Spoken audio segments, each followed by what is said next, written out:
It's the Rob Carson Show. Are you ready to be podsmacked? Now, here's Rob Carson. And it is finally, by the grace of God, Friday. Hello and welcome, podcasters, to episode number 192. 192, closing in on 200 of the Rob Carson Show podcast. If you are downloading it from all sorts of places, including iTunes, iHeartRadio, TuneIn, Google Play, Google Plus, Audio Boom, SoundCloud, Libsyn, Patreon.com, and YouTube. That's some serious distribution there. 192. For those of you who are listening to us on the Podcast Radio Network, hello and good evening. Thank you for listening. You can hear it every night, 6 o'clock Eastern Standard Time, 5 o'clock Central. And for those of you watching on LibertyOneTV.com, hello. Hello. We are getting ready to do some very cool stuff with regard to Liberty One TV. Terry, the man who built this glorious bastion of freedom of speech, has just been wonderful. And I want to say thank you to him for inviting me to be a part of this. This has been more rewarding than anything I could imagine. And every day, I bust my butt to come up with the best prep for you guys. And you guys, we listen to the podcast. I get up early every day, and I work for a 45-minute podcast, usually 4 or 5 hours. So we're going to bring some great content to you today. We got a lot on this Frederica Wilson, the representative who's just an awful person. She's the one who wears the bad sequin cowboy hats.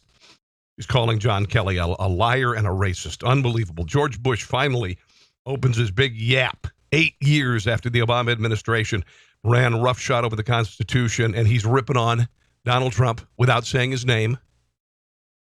And also you and I, we deplorables. We'll hear from John Kelly yesterday talking about the Gold Star family and the president's call. Get to all of that, and it's a lot of fun stuff. Oh, we got some fun stuff, too. We'll get to all that in just a second. If you are watching on Liberty One TV, you'll see a graphic below me. It's tpublic.com/user/conservatees. teepublic.com/user/conservatees. I have a bunch of politically incorrect designs on there. You can have them put on T-shirts, hoodies, mugs. You can have them put on stickers. You can have them put on just about anything. Here are a couple I'll show you. You can't coexist when someone to kill you. That's the coexist bumper sticker you see on Priuses. Veganism is an eating disorder. You've got the iconic picture of Che Guevara and murderous commie douchebag, not a hero. Proud climate change denier. That's another one. Okay. My kid is not a snowflake. Where's that? Yeah, my kid is not a snowflake. We've added a bunch of NFL stuff. We've got a new one with the NFL, kind of an NFL-looking logo, and it says, if they don't stand up, I won't watch. If they don't stand, I won't watch. That is up there. We've got several NFL designs for those who believe you should stand during the national anthem. So check them out again, teepublic.com/user/conservatees. All right, let's talk a little bit about George W. Bush. I grabbed a couple bites from the Rush Limbaugh program yesterday. I heard Mr. Limbaugh talking about George Bush, and I wrote for Rush starting in 1990. I write comedy, although he doesn't run much comedy anymore. But he was talking a little bit about this, and of all the times for George Bush to open his big fat mouth, and this is really heart-wrenching for me because I like George Bush. I like the man. I think he's a good and decent man. I thought he was an okay president. He was a wartime president. I thought he did a lousy job with he did a good job with the economy. He brought it back after 9/11, which was massive, but unfortunately he doubled the national debt. So he was a big government Republican. That's what he really was. He got us into the Iraq War. You can agree or disagree with that. I was along with it. But, he waited 8 years for Barack Obama to be in office. Why did he decide to open his mouth when a Republican is in office? Why did he decide to finally not be silent anymore? 8 years. He's demure. He does nothing. He does bike rides with wounded veterans, which I love. And he reserves the time to criticize for Donald Trump's administration, and there's a reason for that. He's an establishment Republican, okay? Donald Trump is the antithesis of the establishment. Donald Trump won because what I consider the theme of the election was people are sick and tired of being told how to live their lives by people who spend their entire lives doing so. Bernie Sanders was, I guess, considered anti-establishment, even though he's a career politician, and he's been in the Senate for a while, but he was more of an outsider than Hillary Clinton, and because the Democrat Party is crooked. So the Democrats had the same kind of thing in mind. They wanted to get rid of establishment candidates, and they had one forced down their throats. That didn't sound right. Anyway, George Bush has been quiet for 8 years. I remember when Jeb Bush threw his hat in the ring to run for president, and I literally guffawed. I said, "You've got to be kidding. You have no chance." He has no chance. All of the establishment candidates had no chance. And while George Bush, or I should say Jeb Bush, has never been a Washington politician, he's still part of the family. No chance. No chance of winning the nomination. Neither did Lindsey Graham. Again, I guffawed. I laughed. Here's a little bit from George Bush's speech yesterday to the George Bush Institute in Dallas, Texas. I'd love to be able to go do speeches at my own institute, but here he is, finally not silent. Bigotry seems emboldened. Our politics seems more vulnerable to conspiracy theories and outright fabrication. We've seen our discourse degrade. Now, okay, all right, so bigotry is on the move. No, it's not. There's always been bigotry in the country. It's not been incited by Donald Trump. Donald Trump is not a bigot. Donald Trump is not a racist.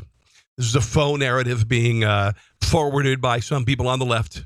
They're making it sound like there are more hate crimes because Donald Trump is some sort of a racist. Mr. Bush, you're better than that. You are better than that. What else? Here, hold on. Let's listen to a little bit of that again. Hold on. And outright fabrication. Okay, as far as conspiracy theories are, okay, how about this? How about this for a conspiracy theory? Remember when Donald Trump said the Trump Tower was bugged? I mean, can you believe that Donald Trump said that is a conspiracy theory. Oh, wait a minute, it was right. No, okay, he was right. Yeah. Conspiracy theory. I mean, the Clintons getting money to help get a nuclear deal approved by our government for Russia to get 20% of our reserves. Wait a minute. No, that was right, too. This conspiracy theory stuff, really? A good share of the supposed conspiracy theories this president has posited were true. We've seen our discourse degraded by casual cruelty. What does that mean? I'm hearing a lot of Democrats call Republicans names.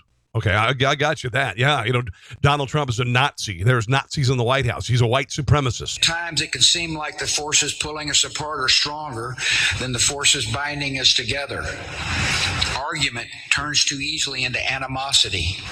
Remember when Barack Obama said, "Get in their face"? Remember that? Remember that? I'm with you. On campuses everywhere, arguments are animosity. Conservative voices are being silenced. Conservative rallies are being disrupted by violence from the left. The Antifa, for instance. It escalates into dehumanization. We've seen nationalism distorted into nativism. Nothing wrong with being a nationalist. I don't know what you're talking about, nativism, unless you're saying that only people who are born here have been emboldened.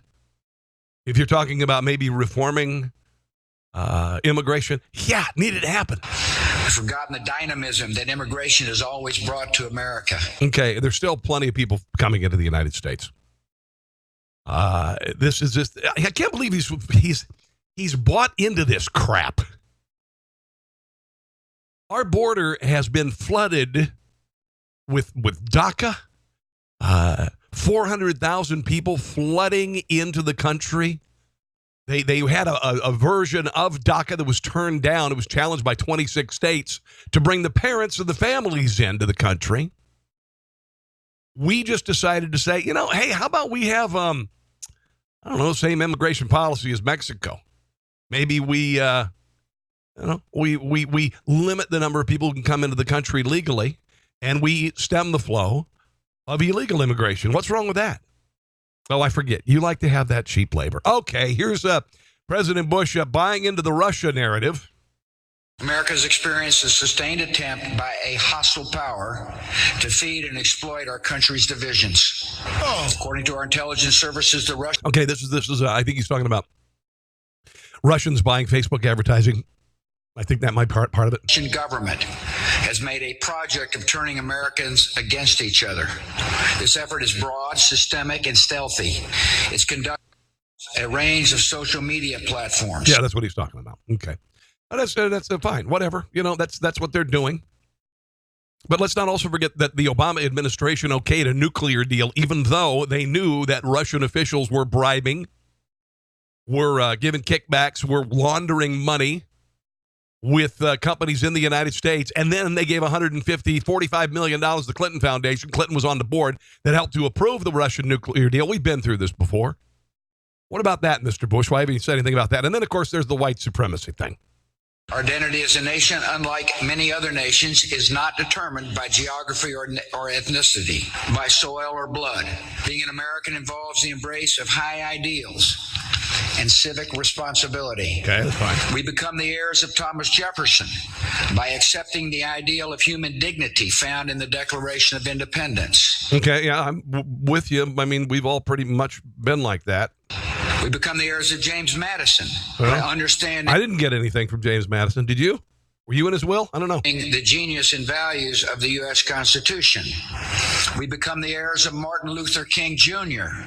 by recognizing one another not by the color of their skin, but by the content of their character. Yeah, unfortunately, many people voted for Barack Obama because of that. The color of his skin, not the content of his character. On campuses everywhere, they are fomenting a false rage against racism that is not on the rise. You've got colleges where there are safe spaces for only black students. There are dormitories only for black students.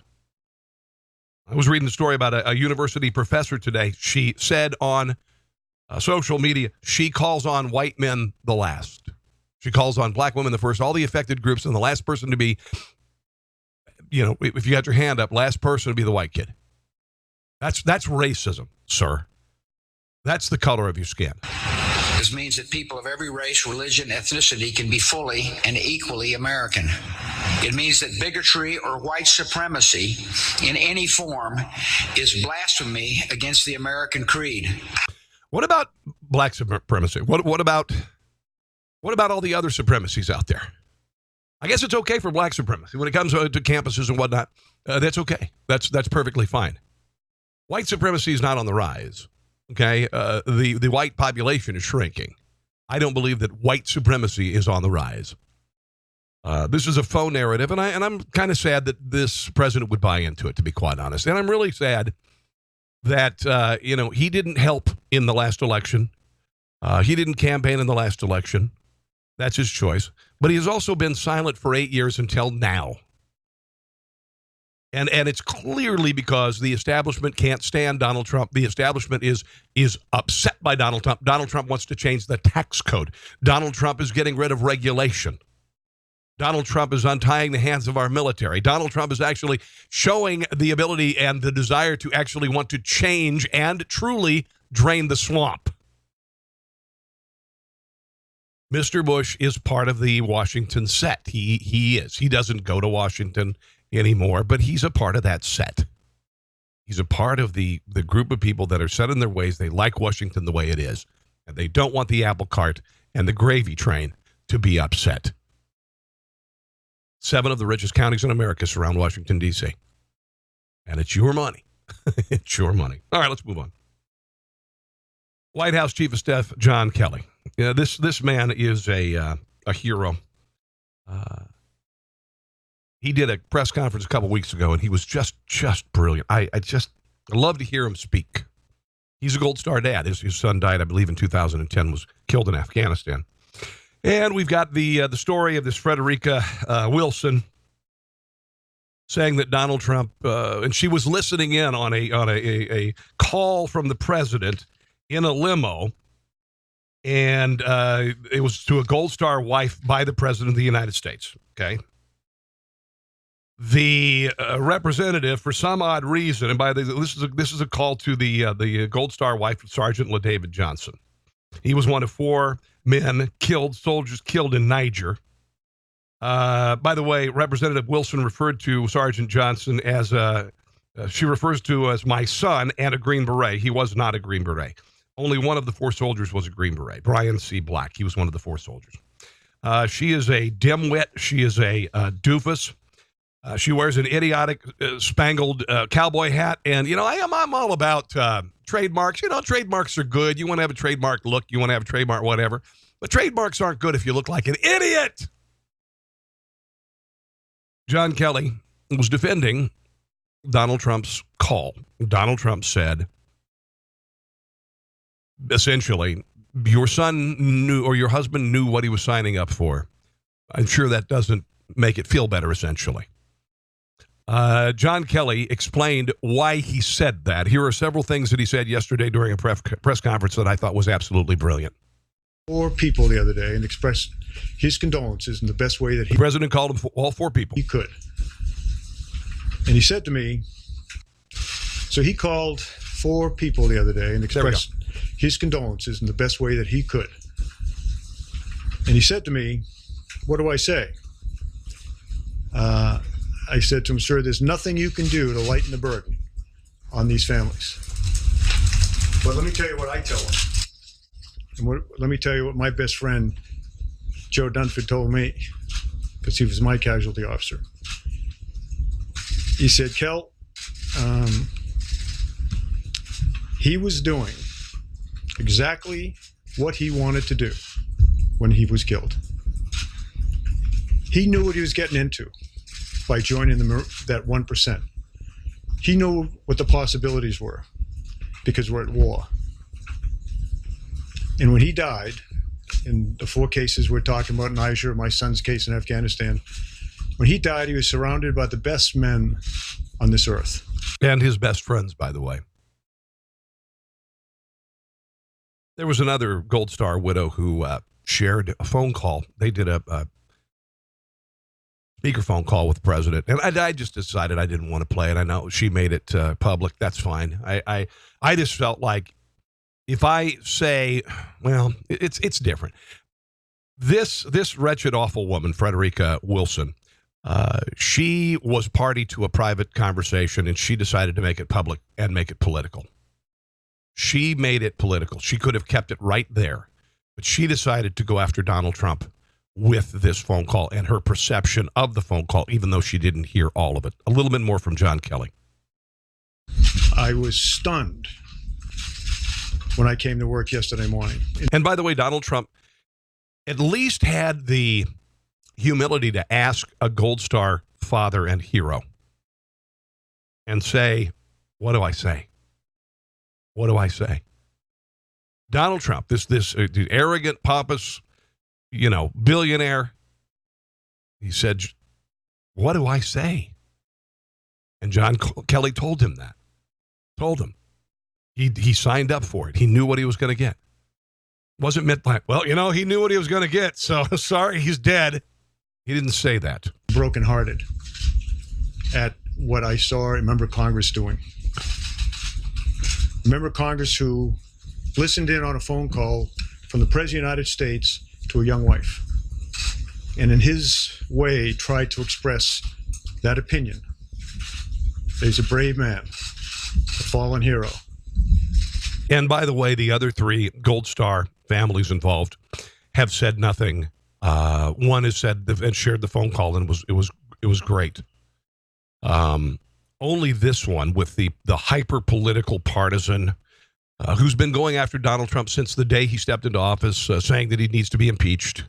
This all adds up, guys. This is just an awful, awful, awful example of politicizing something that should have been private. It is just honestly sickening to me that you'd take the perception of a phone call between the president and a grieving widow and the family and reveal it to the media and schedule appearances and call CNN and call these other organizations. And then, by the way, I want to share in a second, she doubled down on it all. He knew what he was getting himself into because he enlisted. There's no reason to enlist. He enlisted. And he was where he wanted to be, exactly where he wanted to be, with exactly the people he wanted to be with when his life was taken. That was the message.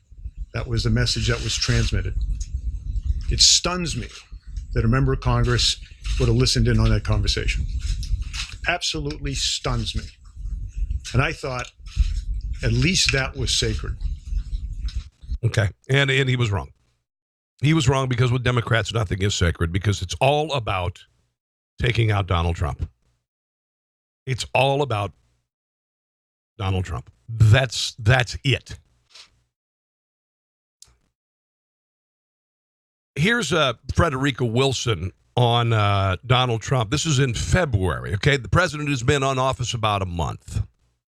He doesn't realize that he is on the brink of impeachment, and people will begin to call for him to be God, that voice, I swear to God, I want to stab my ears with knitting needles. impeached, and the Republicans will have to join in because they need to be on the right side of history. That's a month into the president's tenure. That's how quick it happened. There was talk of impeachment before he was sworn in. Here's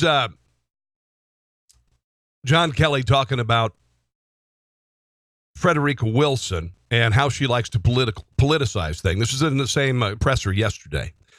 She was at a naming of a building after two fallen officers. Here's what transpired. In October, April rather, of 2015, I was still on active duty. And I went to the dedication of the new FBI field office in Miami. And it was dedicated to two men who were killed in a firefight in Miami against drug traffickers in 1986. A guy named Grogan and Duke. Grogan almost retired, 53 years old. Duke, I think less than a year on the job. Anyways, they got in a gunfight and they were killed. Three other FBI agents were there, were wounded, now retired. So we go down, Jim Comey, get an absolutely brilliant memorial speech to those fallen men and to all of the men and women of the FBI. Now, here comes the representative. Who serve our country so well and law enforcement so well. There were family members there. Some of the children that were there were only 3 or 4 years old when their dads were killed on that street in Miami-Dade.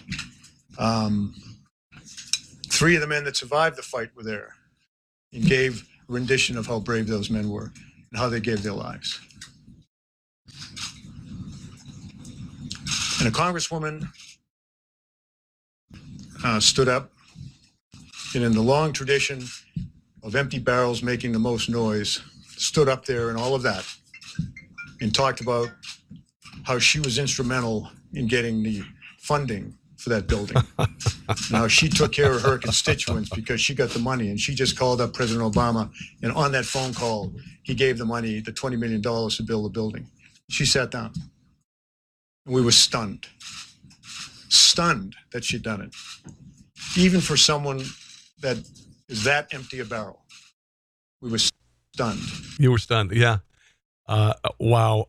You've got this solemn moment where survivors are there and they're naming a building after 2 fallen officers, and she gets up and takes credit for the funding of the building. That's really nice. So she hijacked that event. She hijacked a phone call from the president to a Gold Star widow. What a wretched, awful woman. Dear God. And she's laughing it off, actually. She laughed off the press conference yesterday by John Kelly. Here's the story from TV station in Florida. After the White House chief of staff says he is, quote, stunned and brokenhearted, end quote, by Congresswoman Frederica Wilson's actions, this was her response. The dog can bark at the moon all night long, but it doesn't become an issue until the moon barks back. The criticism from the White House comes 2 days after the Congresswoman accused the president of being insensitive in his condolence call to the widow of Sergeant LaDavid Johnson. She said she was in the limo with his family when she heard the president say this. He knew what he was signing up for, but it still hurts. Family members of the fallen soldier have backed up her account of the call, but the president maintains it's not true. Didn't say what that congresswoman said. Didn't say it at all. The congresswoman says she's been getting threatening phone calls from white nationalists. Oh, yes, of course. They're from white nationalists. You know, I don't know if you can tell color on the phone generally. And now more harsh words from the White House. You mean to tell me that I have become so important that the White House is following me and my words? This is amazing. Wow, as though her voice couldn't be more annoying. It's amazing. That is absolutely phenomenal. I'll have to tell my kids that I'm a rock star now. No, you're not a rock star. You're a spectacle. You're a foolish spectacle. You're an idiot with bad makeup and a stupid hat.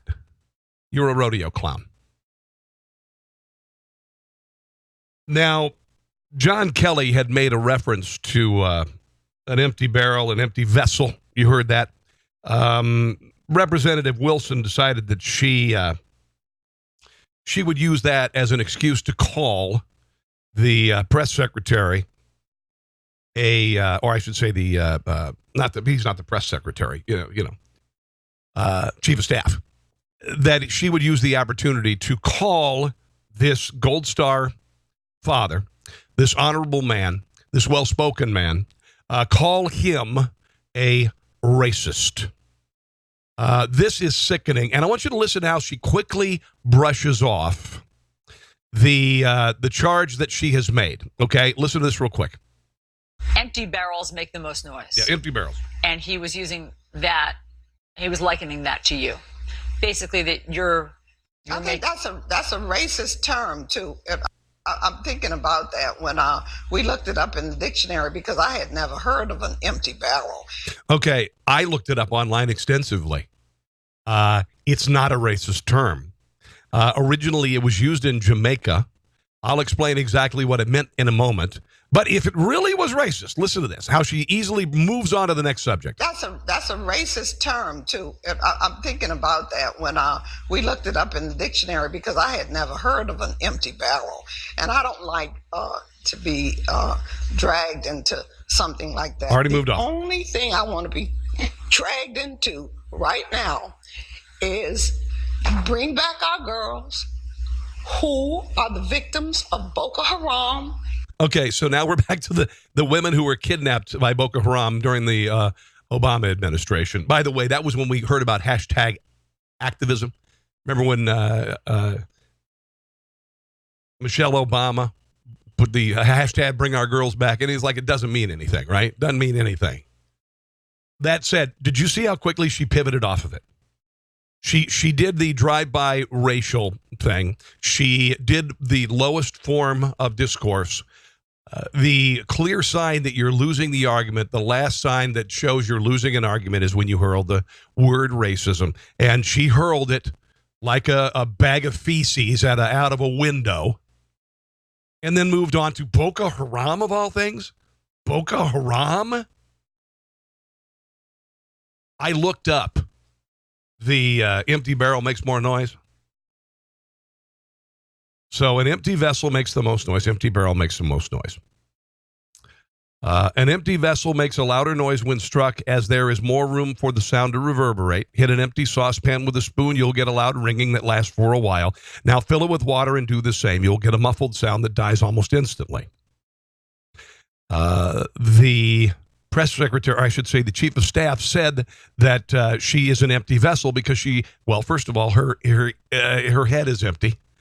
And second of all, her argument rings loudly, but it's hollow. There's nothing there. That's what he meant by it. It had nothing to do with race. And like I said, when you throw racism, you are losing the argument.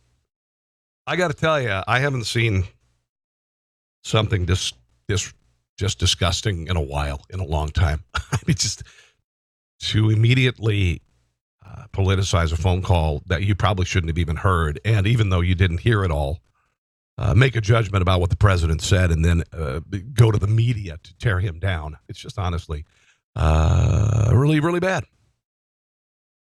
Senator Tom Tillis came to the defense of President Trump, and he said the obvious. I mean, who are you going to believe with regard to treating military families, Barack Obama or Donald Trump? Donald Trump has shown enormous reverence for the soldiers of the United States. He is increasing funding to the military. He has taken the handcuffs off of them when it comes to engagement, and they're kicking ass and taking names. Here is the senator talking about Donald Trump. Is President Trump showing the appropriate respect? I think the president shows a lot of respect for our troops, up to and including the practice that we've seen in certain professional teams to not respect the image of the flag that these men and women are fighting and dying for. There's so I think too. he's done a good job. And, people are going to pick maybe one or two things that we may not even know fully what the reasons were behind it. But I think that this president has shown more respect for our troops in the first 9 months than the prior president did in 8 years of office. I couldn't agree with you more. Could not agree with you more. He's asking people to stand for the flag. Barack Obama had a Chairman Mao Christmas ornament on his Christmas tree in the White House the first year he was in office. Who you going to believe, kids? Who you going to believe? All right, let's talk a little bit about Harvey Weinstein. Harvey Weinstein. Apparently he's not doing very well in rehab. In fact, he's what he did was, and this is typical, it's typical of just about it. It's typical of like Anthony Weiner when he originally got caught sexting or what. I don't remember what it was originally. He was trying to molest a teenager. But you commit yourself to rehab and becoming a better man. And Anthony Weiner got a pass that first time. Then he went to run for mayor. You found out he was trying to molest a 15-year-old. And that was it. That was it. Harvey Weinstein has been raping and molesting and harassing women, ruining careers, destroying lives for 30 years. But he's apparently becoming very belligerent at the sex rehab clinic. He apparently it's an inpatient facility, but a source says he's actually being treated at an intensive outpatient facility, allows him to spend nights at the hotel. In one group therapy session, Harvey arrived 15 minutes late. Then when it was his turn to speak, he launched into a speech about how this is all a conspiracy against him. The source added that as others at the clinic shared their personal stories, Harvey fell asleep in his chair. He was only awoken by a ringing of his smuggled mobile phone, which is banned in the facility. Harvey jolted awake, jumped up, and immediately took the call and ran out of the room. He insists he never raped or assaulted anybody, and that all the encounters were consensual. He realizes he has been like an a-hole, but he insists he's not a rapist. He does have his phone, but when he is in therapy, he has to give it to someone else, the source added. The characterization of what he said and what happened at the group session isn't true. Whatever. This is, oh boy.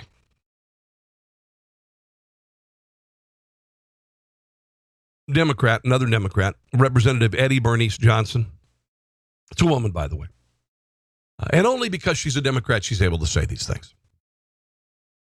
Can you imagine if a Gold Star or a Republican representative was sitting in the limo getting a call from Barack Obama on the way to greeting your husband's body, and they politicized that? First of all, he would have been called a racist. They immediately racist because the president is a black man. That's the thing. If that were and they wouldn't be listened to. They would have been shot down by the media immediately. But if you're a Democrat, you can get away with a lot of stuff. Like Eddie Bernice Johnson, who was talking about Harvey Weinstein and said that women can sometimes invite sexual assault. I grew up at a time when it was as much the woman's responsibility as the man's. Boy, her voice is as bad as Frederica. Woo. How you addressed, what your behavior was. So I'm from the old school. Now, this is meant to, I guess, excuse. If you're from the old school, then I guess you can go ahead and say asinine things like this woman is about to say. That you can have behaviors that appear to be inviting. It can be interpreted as such. That's the responsibility, I think, of the female. Congresswoman Johnson, who has been alive more than 8 decades, acknowledges she is from the old school, but insists her message is meant to empower women. Do you think it's time to stop talking about what women are wearing in this conversation and talk instead about the power that some people have and the power that some people abuse? I think we also need to start talking about the power that women have to control the situation. There's law enforcement. You can refuse to cooperate with that kind of behavior. Yes, you can refuse to be raped. Stop, rapist. Yes. I refute you, rapist. I think that many times men get away with this because they're allowed to get away with it by the women. When you Blaming the victim. Oh, that is a fine example. That is a perfect example of blaming the victim. have an expectation that might happen, and that's how you got to do it to make it. That's a mental thing that has to change with the woman. Oh, boy. She'll be laughed off as an elderly woman who doesn't have her thoughts together. Or just, maybe even called a hero because she's a Democrat. Here's a couple more political stories, then we'll get to some other stuff. Apparently, single payer in Great Britain, the NHS has proposed refusal of surgeries to smokers and obese people. You've got to stop smoking and you've got to lose some weight before you consider surgery. All right. Now, apparently, these what they call contradictions already get applied. They already tell you these things. What they're saying is the reason why they are explicitly saying this is because they are not able to get to all the patients there. And this is a way for them to deal with the crush of people who they cannot, because it is a single payer system, they cannot treat. So they want to punish people by rationing care away from them. And the need to ration is one of the main motivations for the proposal, apparently. All right? In a free market system, even if an insurer or provider took this position, a patient could opt for a different provider or insurer. In a single-payer system, of course, they don't have a choice. They don't have a choice. Wesley Smith warns at NRO, I have to find what NRO is, that social engineering won't stop there, although it will depend in large part as to the political correctness of the behavior. With other patients with unhealthy lifestyles, what will be banned next? Promiscuity? But the injustice would be the same. Centralized control in healthcare eventually leads to bioethical authoritarianism. Now, I brought this up on my Facebook page and my Twitter feed because once government has the ability to control healthcare, they control everything. Because they have the opportunity to take your life, essentially, by denying you care. They have the ability to say, and this could be for a variety of reasons. It could be because you're a political enemy. I mean, if the IRS could be used to go after people in the United States, for instance, the IRS going after conservative groups, keeping them from getting their 501c3 status, why wouldn't perhaps the government healthcare system be able to look at somebody's, and not say it, of course. You're a conservative. You come up with an excuse. Well, we have to deny service because of this. We have to deny your treatment for this. We have to deny your treatment for that. Once government has the control of healthcare, they have your life. That's it. That's why I'm so anti-centralized medicine, and you should be too. A lot of things in the government can be made to can be weaponized. By the way, Daniel Loriente, a Cuban dissident, made news in May by running into a communist May Day parade waving an American flag. He is in a notorious mental institution there.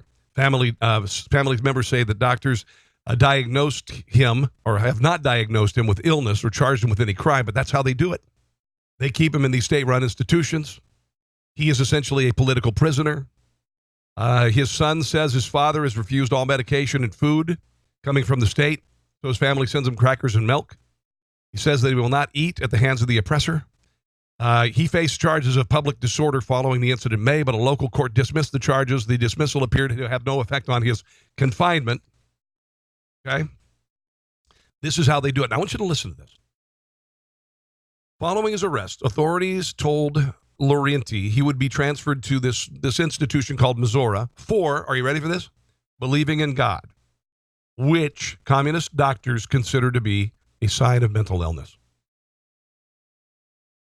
That's another way. They can look at your ideology. When the state is in charge of healthcare, they can look at your ideology and consider you mentally ill. If you are a Christian, you believe in God, this is one of the reasons why they don't believe in God, other than they are godless individuals. But they can say that believing in God is a mental illness and lock you up. Can you believe that, folks? Think about that. Can you imagine that? Happened in the Soviet Union. It's happened in communist countries time and time again. When will we learn? And there are still idiots on campus who idealize and wear Chairman Mao shirts and wear, the star and the hammer and the sickle. Amnesty International noted they've received reports from the political prisoners that were being sent to psychiatric institutions, detention pavilions controlled by the state, where they are confined in dangerous conditions with poor hygiene and exposed to ill treatment from personnel and other inmates. By the way, this guy, Lorente, had been arrested a year prior to the incident, May 16th, for waving a flag at Havana Harbor, an American flag. And that's how they roll. And Barack Obama normalized relations with Cuba. And you know why that is? Because Barack Obama idolizes the Castros. The Castros are heroes of the left. They are heroes of the left. They just are. I'll refer you once again to the Chairman Mao ornament on the president's Christmas tree. Okay, let's move on from political stuff. A radio host in Australia. This is pretty interesting. And I've worked in radio, and I will continue to work in radio eventually. But there are some issues with pay between men and women as performers in radio. I have seen this time and time again because there are generally, in a lot of radio stations, you've got a big male host in the morning, and he's got a surrounding cast. And even if the woman in the show does the same amount of work, carries the same amount of weight as far as show prep and whatnot, the dude gets the big payday. I've seen it. I've worked at stations for many years where this happened. Here is the exchange. This radio host in Australia decided he'd take a pay cut when he found out that his co-host was making 40% less than he was. Here's the exchange when she originally told him. Now, her name is Kate Langbrook, and his name is Dave Hughes. I found out last year that you get paid 40% more than I do for doing this show. Who does? You. Personally, I do. Yeah, you get paid more than me for doing this show. I had no idea what we got paid. Do I? Yeah. Well, I don't know. That you sure? Yeah, positive. Really? A situation you'll be happy has now been rectified. Yeah, boy, what's this against? But that's, my friends, that's what International Women's Day is about. Well, now I feel terrible. You don't need to feel terrible. It wasn't your fault. Right, yeah. But sure. You were born with 2 oranges in a string bag, and I was born with a lovely... How would you describe it? I don't know if that's... that's classic International Women's Day, Hugh. Is it? That's what it's about. Now this, okay, we've talked about women, equal pay with women and all that stuff, and it is illegal in this country to do that. It's interesting that she brought it up on the air, and I got to tell you, that probably gets you fired here. That said, they worked together at the station for 16 years. She's 5 years older than him, and yet he makes more money. I don't know how she found out about it. Usually this is a private thing. But that said, I'm just going to say this is not uncommon in broadcasting. It's not uncommon in broadcasting. Then, on TV, you hear other things. I don't even know why. Why do we know how much Megyn Kelly makes? Well, maybe it's because the shareholders need to know, because she's making $70 million for 3 years. And why do we know that Matt Lauer makes whatever? And why do we know that whatever, Hoda Kotb makes whatever? It's a little bit different in TV. It's a little more transparent, but I'm just going to tell you, it happens. It happens. A lot of the times also, the workload with members of the team is not the same. A lot of the times, and I say this about women in broadcasting, this is a personal note here, someone who's been doing this for a long time. Women frequently, when they're a part of a team, are asked to do a lot more than, say, for instance, the main host of the show. And I'm not saying anything against the main host of the show, because we bust our butts too, but a lot of times women have to be the co-host, be the reactor, be the one that they bounce stuff off of, also do traffic and weather and the Hollywood dish. So essentially they are, like Ginger Rogers, doing what Fred does, but backwards and in heels.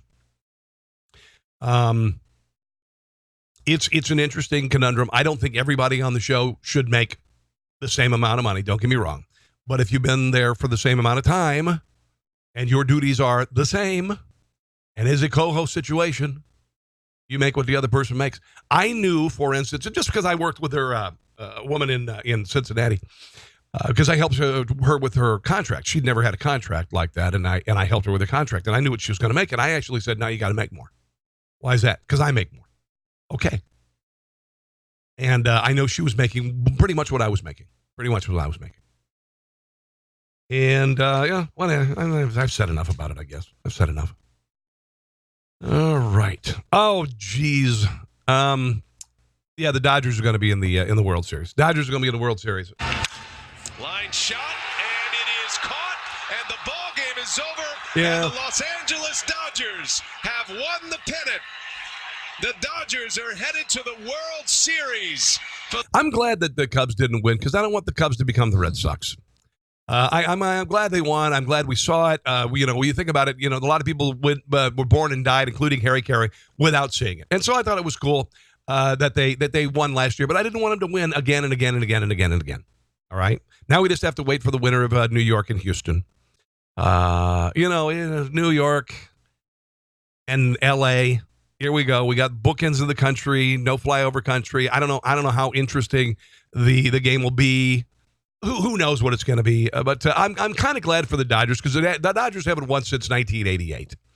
They haven't gone to the series since 1988. And last night, Tommy Lasorda was there. And I thought it was kind of cool to see Tommy Lasorda standing there waving at his team. I thought that was pretty cool.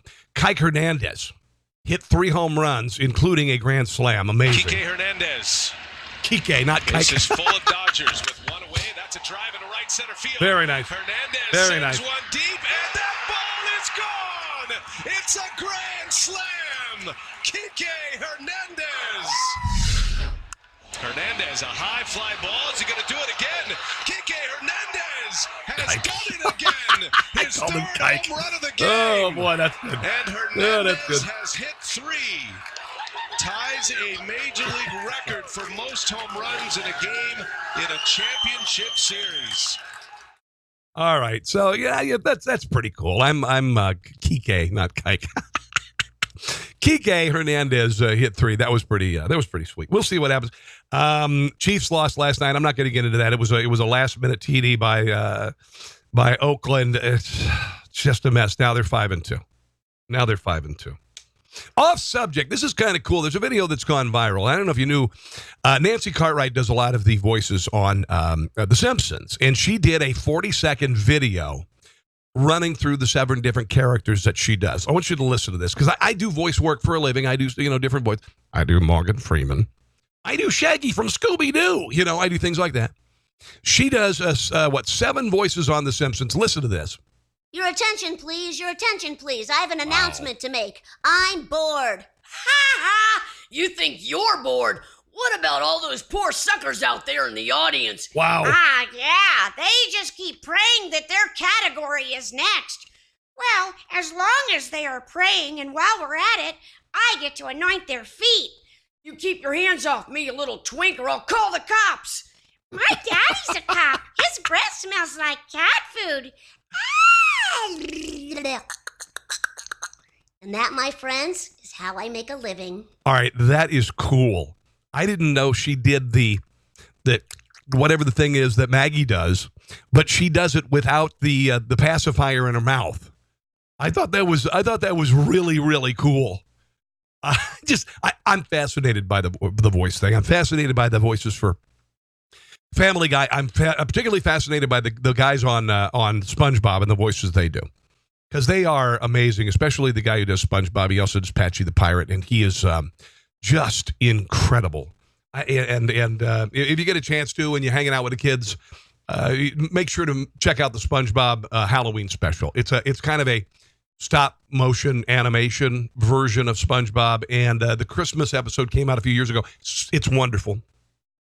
This is I think as pretty close. It's a Halloween version, and I would venture to say it's fairly close. It's fairly close. A couple more stories here, real quick. 2 men robbed a city convenience store. I guess this is in Brockton.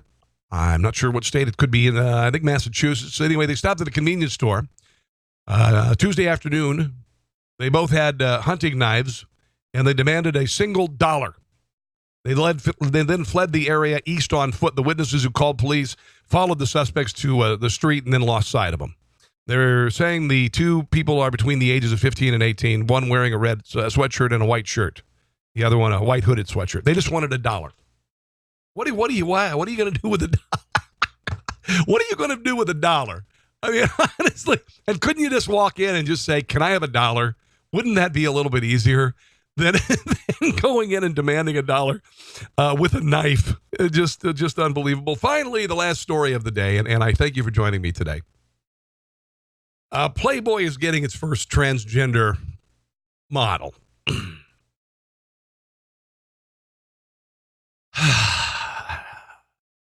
I saw the picture. All right. I don't know what. I was looking at the UK Daily Mail, which is one of my favorite things. And I saw this on the sideline. I saw this woman who was topless. You know, it's clickbait, right? It's clickbait. And I'm over and I'm looking and I'm like, and then all of a sudden I see Ines Rao, transgender model. All right. And so she's the first transgender playmate of the month. She's 26 years old. He, whatever. Now, apparently, she's not the first transgender woman to appear in Playboy. That would be actress Carolyn Cassie, who posed for the issue in 1981 when she was in the Bond flick For Your Eyes Only. She was outed by a tabloid a year later. So nobody knew about it. Kind of interesting. I don't know. Looks like a girl. I'm not going to I don't feel like getting into the transgender debate today. It's Friday. It's Friday, right? Anyway, guys, I want to thank you for joining me today. I hope you've enjoyed the show. I want to thank LibertyOneTV.com for having the show on. We're adding more talent to this great network every day. And if you wouldn't mind, become a member, okay? It's how we're going to pay our bills. It's how we make a living. I mentioned yesterday during the podcast, free speech under attack on campus, on social media, when it's conservative talk. We are not backing down here. And this is uncensored, folks. I mean, I don't use a lot of profanity, but this is uncensored freedom of expression, and it's pretty damn cool. And I hope if you like my show, you will become a member. Just go to Liberty One TV or LibertyOneTV.com, which you're watching right now, if you are, not listening to the show, and become a member, will you? Greatly appreciate it. Also, check out tpublic.com/user/conservatives. 62 designs right now up there, politically incorrect garb. The holidays are coming up, and I think you're really going to dig it. I've got a great designer named Sam Cangelosi. Used to work for Hallmark, and the designs are impeccable. And again, we've got a lot of, stand for the anthem stuff right now. Your way to go to a tailgate party this weekend and show your friends that, by God, you stand for the anthem, even if the players don't. And, maybe you're not even going to be watching football this weekend. I understand that as well. I am, of course, on Facebook at Rob Carson Show, Twitter at Rob Carson. And you can download my podcast, my daily audio podcast, every single day. All you got to do is go to iTunes, iHeartRadio, all of the players, okay? All of the players, essentially. Player FM, Google Plus, Google Play, all of those, Alexa, and just look up Rob Carson Show or say Rob Carson Show Podcast, and you can enjoy it. I got a couple hundred episodes in the can right now. Anyway, have a glorious weekend, guys. It's my wife's birthday today. It's a big birthday. I won't say which one, but she's absolutely gorgeous. Her name is Kelly, and she is a gift from God. See you guys next time. God bless and be safe. Thanks for listening to The Rob Carson Show. Friend him on Facebook at Carson Show, on Twitter at Rob Carson, and on Instagram, I think Facebook and Twitter are enough for now. We'll see you soon.